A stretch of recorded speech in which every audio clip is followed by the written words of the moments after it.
ભરૂચની સવાર ચોકડી ઉપર સર્વિસ રોડ બનાવ્યા વગર ચાલી રહેલ ફ્લાયઓવરની કામગીરીથી સ્થાનિક રહીશો અનેક મુશ્કેલીઓનો સામનો કરી રહ્યા છે।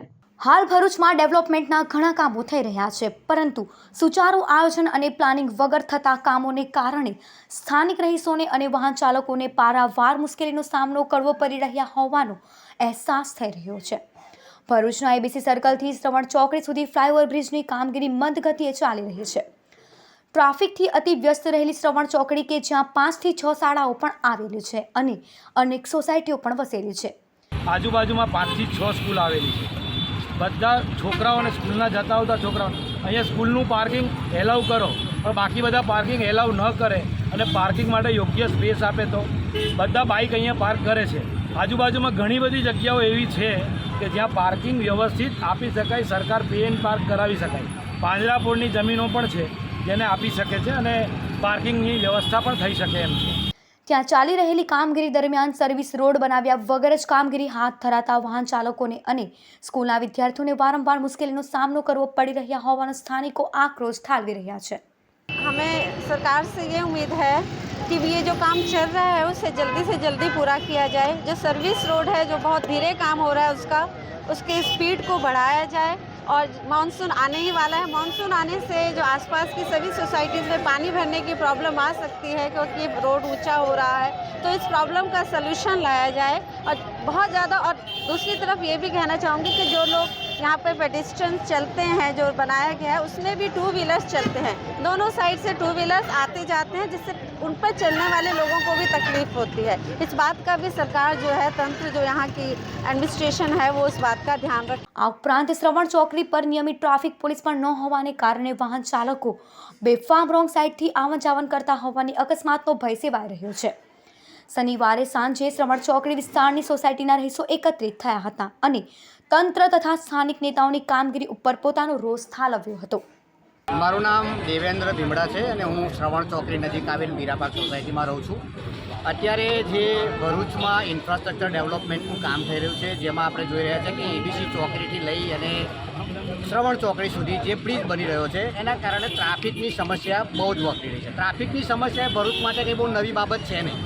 ભરૂચના તમે કોઈ પણ ખૂણામાં જુઓ, જાડેશ્વર ચોકડી હોય, નર્મદા ચોકડી હોય, ભૃગઋષિ બ્રિજ હોય કે કોઈ પણ ખૂણો હોય, તમે ગમે ત્યારે ગમે તે સમય જાવ તો ટ્રાફિક મળે ને મળે। પણ આજ દિન સુધી આ ટ્રાફિકની સમસ્યાનું હલ કોઈ પણ કરી શક્યું નથી। એ લોકલ તંત્ર હોય, કોઈ પણ ચૂંટાયેલા પ્રતિનિધિઓ હોય કે ગુજરાત સરકાર હોય। હા, વચમાં જ્યારે એસએસસી એચએસસીની પરીક્ષાઓ ચાલતી હતી ત્યારે નવનિયુક્ત કલેક્ટર ગૌરાંગ મકવાણા સાહેબે અને એસપી શ્રી મયુર ચાવડા સાહેબના પ્રયત્નોથી થોડા દિવસ માટે હેવી વ્હીકલ્સને થોડા સમય માટે બેન કરી અને આ ટ્રાફિકનું ભારણ નિવારવાનો પ્રયાસ કરવામાં આવ્યો હતો। પણ એ 17 તારીખ પછી પાછો પ્રશ્ન યથાવત જે છે તેની પરિસ્થિતિમાં છે। અને સૌથી મોટો પ્રશ્ન તો એ છે કે આટલો મોટો બ્રિજ જ્યારે બનતો હોય, આટલું મોટું ઇન્ફ્રાસ્ટ્રક્ચર ડેવલપ થતું હોય ત્યારે સૌ પ્રથમ સર્વિસ રોડ બનાવવામાં કેમ ન આવ્યો એ સૌથી મોટો પ્રશ્ન છે। અને આજે જ આ સર્વિસ રોડ ન બનવાના કારણે આ વિસ્તારની પબ્લિક, અહીંયાથી અપ એન્ડ ડાઉન કરતા કંપનીમાં જતા કર્મચારીઓ, બાજુમાં આવેલી સ્કૂલોમાં જતા વિદ્યાર્થીઓ, વાલીઓ, સૌ લોકોને એટલી બધી ત્રાસદી વેઠવી પડે છે કે લોકો જીવના જોખમે આ એરિયામાંથી પસાર થતા હોય છે। ત્યારે આ સરકતા મુદ્દાને ધ્યાનમાં લઈને તંત્રને માત્ર એટલી જ નમ્ર વિનંતી છે કે ભાઈ તમે મોટો પુલ બનાવી રહ્યા છો એના માટે ધન્યવાદ, પણ સત્વરે આ એરિયામાં સર્વિસ રોડ બનાવો જેનાથી આવતા ચોમાસામાં આ વિસ્તારની પબ્લિકને આનાથી ખરાબ હાલાકી ભોગવવી ના પડે અને કોઈ નિર્દોષના જીવ જાય નહીં, એની ખાસ આ તંત્ર કાળજી રહે, એ જ નમ્ર વિનંતી। Thank you. અને આ ટ્રાફિકની સમસ્યા ખબર નહીં આવતા ચોમાસામાં કેવી હાલત કરશે। આ રોડ નહીં બને તો 100% કોઈને કોઈ મોટો અકસ્માત થશે। સરકાર જો આપણા ટ્રાફિક પોલીસવાળા આજુબાજુના 100-150 મીટરમાં પાર્કિંગની વ્યવસ્થા સમય અનુસાર યોગ્ય સમય પર ટ્રકોની અવરજવર આ 2-3 રિસ્ટ્રિક્શન કરે। અત્યારે પણ જુઓ પોલીસવાળા એમની જગ્યા પર છે નહીં। અત્યારે જ્યારથી આ બ્રિજનું કામ ચાલુ થયું છે અને સર્વિસ રોડનું કામ ચાલુ થયું છે ત્યારથી ટ્રાફિકનો પ્રોબ્લેમ બહુ મોટો થયો છે આ શ્રવણ ચોકડી પર, જેથી કરીને રોડ ક્રોસ કરવાની પણ ઘણી તકલીફ થાય છે।